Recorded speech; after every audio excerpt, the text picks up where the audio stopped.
Have you ever walked down a street in the middle of the night, in the dead of winter with a full moon hanging overhead? A street that you've only ever known during normal waking hours with people all around and cars driving by. But now it's just you. With every step you take, snow crunches under your feet. More snow is falling, and it's so quiet out there that you can actually hear the snowflakes landing on the ground.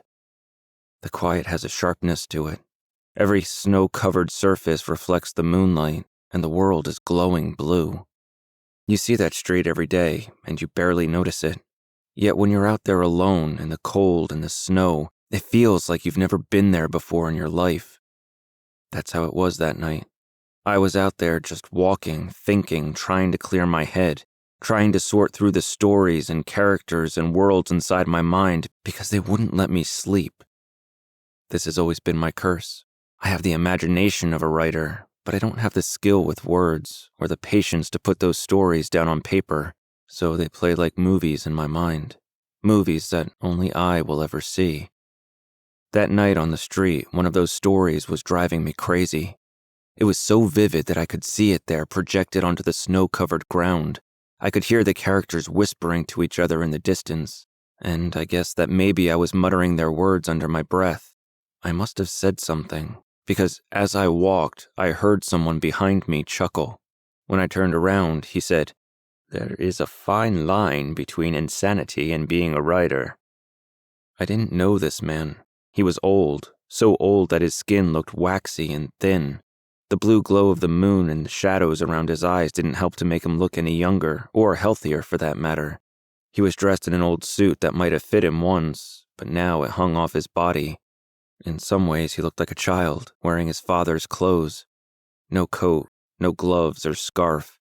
My instinct was to tell the man that he would catch his death out there dressed like that, but as soon as I thought it, the man waved off the idea. Clearly, his death was already close to catching him. The man walked to a bench and brushed away some of the snow on it before sitting down. He was facing the street with his back to me now. "It's just a matter of recognizing that the voices in your head aren't real," the man continued with his thought, "which I assume you are capable of doing."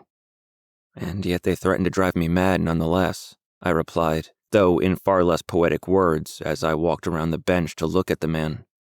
I don't know why I didn't just keep walking. There was something about this old man that grabbed my attention, but I couldn't put my finger on it. Though there was light on his face now, his eyes were still covered by shadows.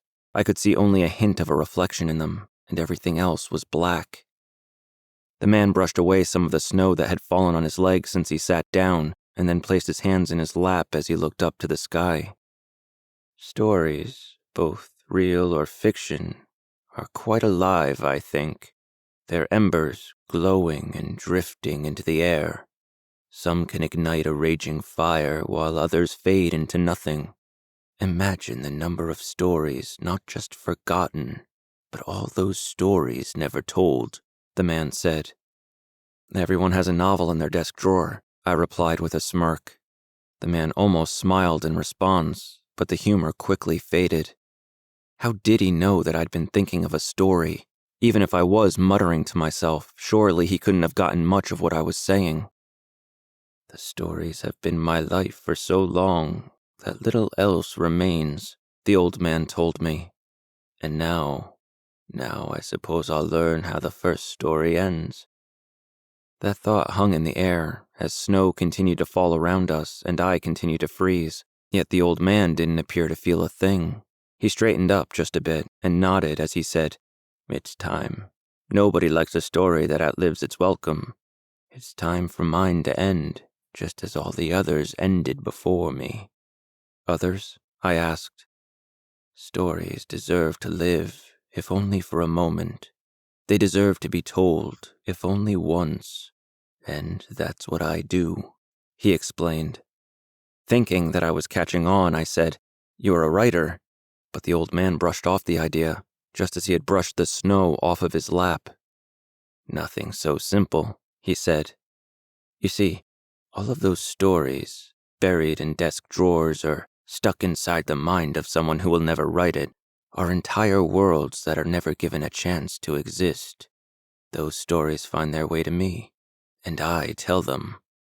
"How do you tell them?" I asked. The man smiled and said, "A cable access show that I started when I was as young as you are now." "I didn't know that those still existed," I told him, to which he replied, "It's a dying medium. Before me, there were pirate radio stations broadcast from the middle of a desert. There were some who told stories on street corners or in carnival tents. It doesn't matter how the story is told, it simply matters that it is told, spoken aloud and given life. Perhaps I'm a bit slow, or maybe I was tired, but none of what this man told me was making sense. If he wasn't a writer, what was he? If he didn't create the stories, where did they come from? Rather than bombard this man with all of those questions, I decided to keep things simple. I asked him, "You make a living doing that?" The old man chuckled, but didn't answer. "How did you get into it?" I asked. He wasn't looking at me as he spoke. Now he was looking at the snow that was falling around him, and he said, "Not everyone stops to listen to the ramblings of an old man in the middle of the night. It's a rare breed that is willing to hear the stories around them." "I like stories," I said, in a way that I hope didn't sound as stupid as it does now. "I did too," the old man told me. "I've loved each and every one of them." The man stood up, straightened his clothes, brushed the snow from his shoulders, and took a deep breath, yet still his eyes were hidden in darkness. "But my time has passed," he said. "Now it's your turn to tell the stories, to speak them aloud and let them exist if only for a moment, and even if nobody will ever know you've done it. Just give them a chance, no matter how small, to ignite that raging fire.